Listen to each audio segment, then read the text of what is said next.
Good afternoon, everyone. This is the Doctor. It's another hot one out here in the Pacific Northwest.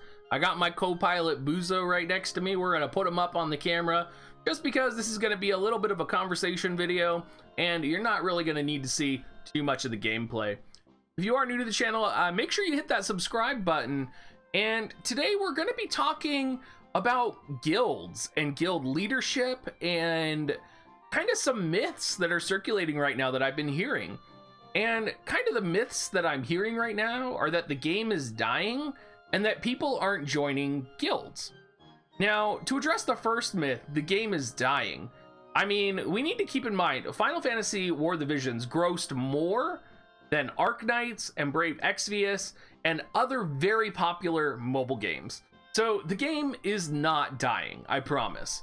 And then to address another myth, people aren't joining guilds. The reality is people are joining guilds, they're just not joining your guild.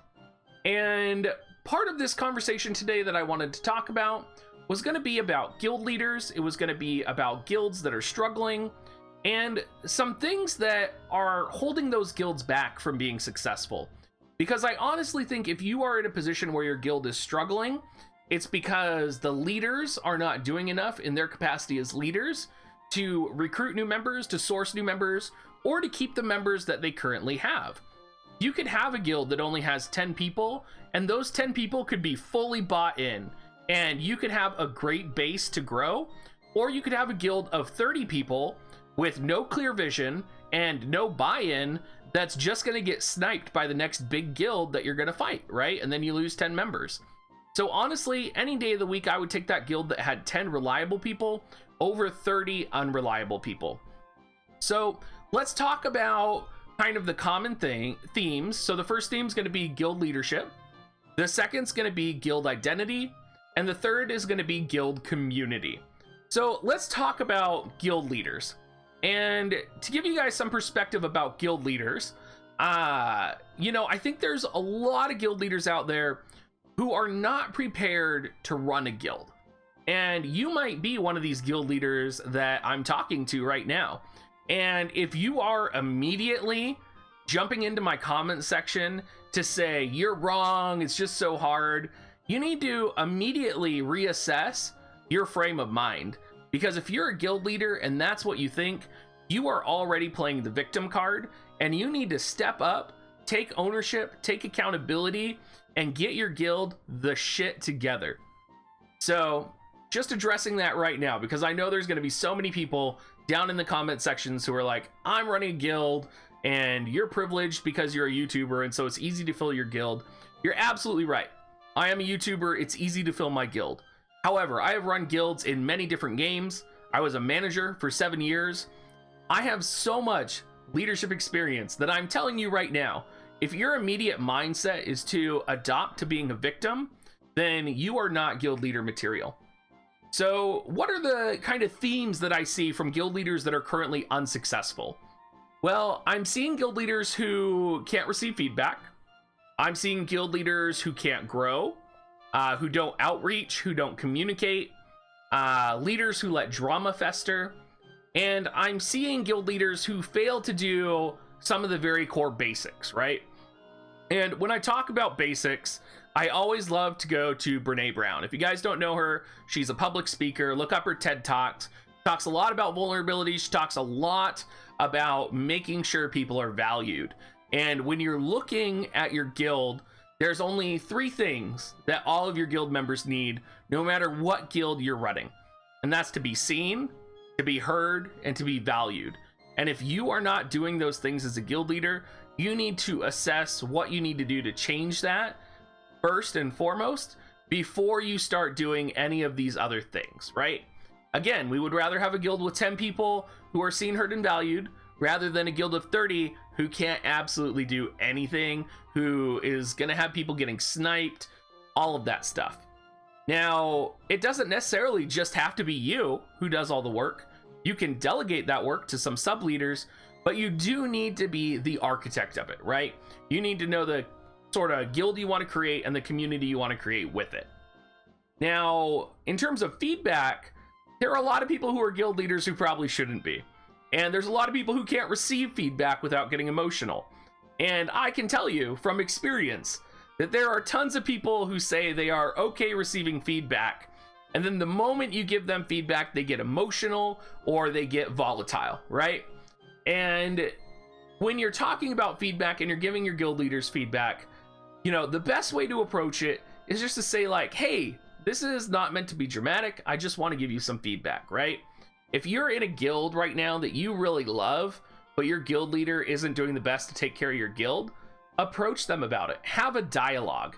If you guys aren't communicating, if you guys aren't outreaching to each other, there's no way you're going to be able to outreach to new members, and there's no way you're going to be able to increase your ranks. Now, let's talk about growth. If you're someone who is a stick in the mud, if you don't want to develop yourself, if you don't want to develop your skill set, it's going to be really hard for you to form and grow your guild, right? Because there's not going to be any incentive for you to grow a guild. You know, we talk a lot about how the projects we take in, or I talk a lot about it, how like the projects we take on in our life should be something that helps develop and grow us, right? So what I think about, right, is when I was a store manager and I would sit down with a barista and we would talk about development plan, and everybody in the corporate world, right, is going to tell you, you know, you need to have a development plan on coaching, you need to have a development plan on leadership skills and all of that. And you can have the best plan in place for coaching and leadership skills, but if it's not something that the person sitting down wants to do, they're not going to do it, right? It's not going to be successful. Like, we have to be willing to grow, and we have to see the value in what we're doing. So what I would always do when I would sit down with my baristas is I would say like, hey, what do you want to work on in yourself, right? Not for like promoting in a company, but for like growing in your life. And I think all of you who are guild leaders, the reason you're guild leaders is because you want to grow in your life, you want to create a community. And I think even though that might not be at the top of your head, that's probably in there somewhere. When you start like moving the layers across and getting deeper and deeper, like, there's probably something in you that wants to grow, that wants to plant that seed. And I would encourage you, if you haven't found it, really sit down and look for it as a guild leader, because you're not going to be able to grow your guild if you don't have that in you. Now, let's talk about guild identity. This is something I personally struggle with because my guild is a casual hardcore guild, right? So how do you tell someone you're casual and hardcore? It's difficult, and I would say most people leave my guild because they expect it to be either more hardcore or less hardcore and more casual, right? They're kind of on the two extremes. They're not in the in-between, and that's partly my problem because I haven't clearly identified what our guild is. And I think if you are not clearly identifying what your guild is, you're gonna run into problems, right? And I think most commonly what happens is there's a lot of casual hardcore guilds like mine, and you say you're casual, but whenever you recruit members, you're not setting clear expectations, right? So you're not setting clear expectations on the identity of your guild. So whenever someone joins, I always tell them the same thing in my guild. My only expectation from you is that you attack every day. That is my one expectation that is really clear to every member.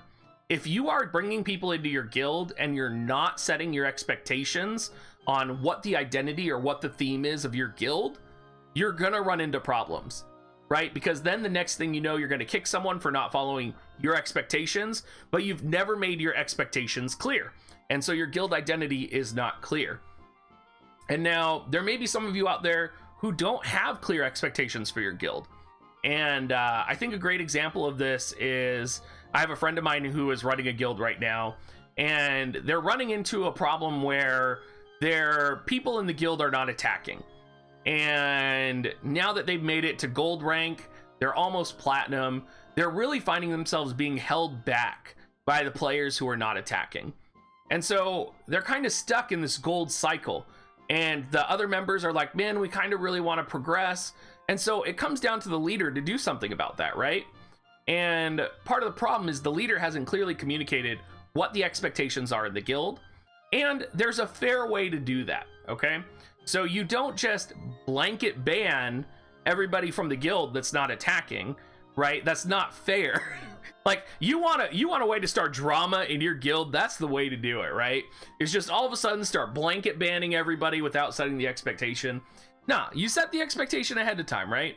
You give them a week warning, you make sure you talk to everyone one-on-one, and you just say like, hey, listen, our guild is, you know, we're in gold rank now, we're doing pretty good, and we kind of want to keep this momentum, and I really need you to attack every day. And so starting next week, we're going to set this expectation that you attack every day. And if you can't, for whatever reason, that's totally fine if you reach out to me and tell me, but make sure you communicate. Make sure we have a dialogue. And if this isn't something you want, that's great. We can replace you now without any drama, all of that type of stuff, right? So being able to set those clear expectations, working together with your guildmates is very important. Now, finally, let's talk about the last pillar that I feel like every guild needs, and that's a guild community. And that's not just the guild community that you're creating, right? So like, I'm thinking like Discord, I'm thinking like special events, I'm thinking about making your Discord like a public Discord, for example. All of the best guilds have a guild community. If you think about one of the most stable guilds, Eden right now, Eden has a guild community, right? They have a community to support them, a community to grow. They rely on each other. Everyone knows what's expected of them. They're one of the best guilds out there for a reason, and that's why they've created that culture. They've created that community. Another guild that I think about is Sector 7. And of course, Sector 7 has Monty and Pat, so screw those guys. But other than that, Sector 7 is a fantastic community, and it kind of birthed itself from a product of 3 guilds that, you know, they really wanted to create a fun, exciting guild atmosphere and to bring people in and to help grow that community and build. And like, when you open your Discord or when you check your phone every day and you have a ping from a Discord and you click on it, like, you should want to click on your guild's Discord ping, right? You don't want to be like, oh, that guild's pinging me again, time to silence them. Like, that's not what you want to create in your guild. And we talk about this a lot in the Dr. Diggs guild, right? Because of course, what I'm doing is I ping everyone when I do my videos. So we talk about how, like, because I ping people in my announcements channel, my guild members have the pings turned off. And so all of a sudden they're not getting the pings when we're talking guild chat. So I get the struggles with this. But I think if you're able to create that community, if you thrive to create that community, if you're actively working towards it, your guild will eventually be successful, right? I think one of the best things to do, and this has happened to me with so many guilds, is when you're battling another guild, hop on their Discord. Most of the time, their Discord is in their guild description, right? People just put it in there. Like, go hop in it and be like, what's up, right? Like, you can have a whole guild community whose goal is to, like, be like the punk guild, right? Like, how fun. Like, I'm already creating a really fun guild idea that someone is gonna steal, right? Where whenever you're fighting against another guild, you know, you get everybody ready before you do your guild battle, you storm the other Discord, and then you just start talking shit.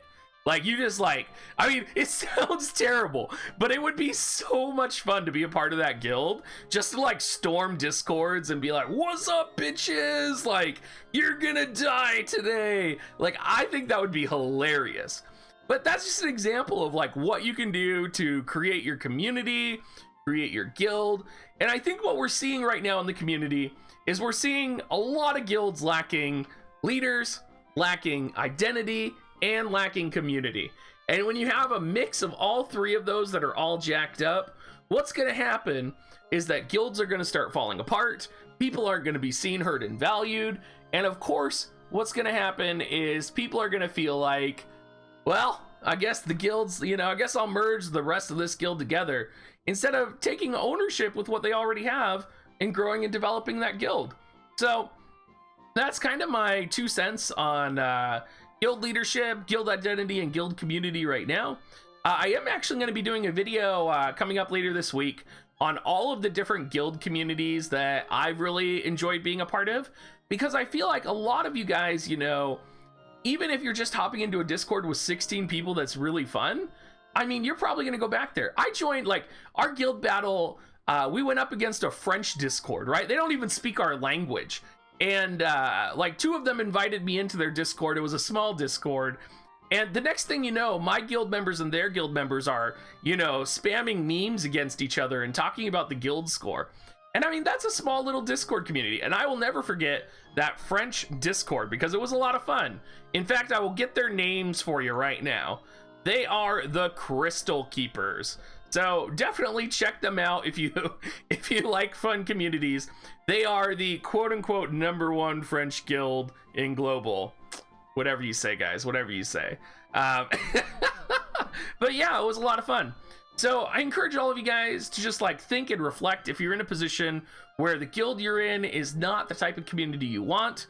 Lord have mercy, like even I make mistakes with my guild and I have to reassess and readjust, and I'm not a perfect guild leader, but being able to have grace with each other, grow with each other, acknowledge our faults and decide where we're going from here is one of the best ways to grow guilds and become a community.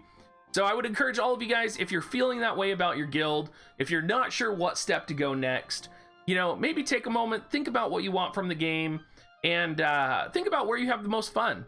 And if you're having fun doing it, you should probably go there or stay there or not worry about getting sniped or going on the next tier of guilds. Would just be my personal advice. I hope some of you guys found this guild leader conversation. I feel like I'm in a performance management conversation when I was a store manager right now. I hope you guys found this conversation enlightening or interesting in the least. And I hope you guys look forward to my video on all the cool communities that are out there right now, because I have a lot of them that I want to share with you guys, and I think just getting more people out there is going to make this a lot more fun. Thank you so much, guys. Do remember to drop a comment down in the comment section. If you could not flame me, that would be great. Make sure you join our Discord at dig.gs/discord. And of course, if you are buying Visior, use my affiliate link, dig.gs/coins, or my special offer code, dig.gs/offer. Thank you so much, guys, and have a great rest of your day.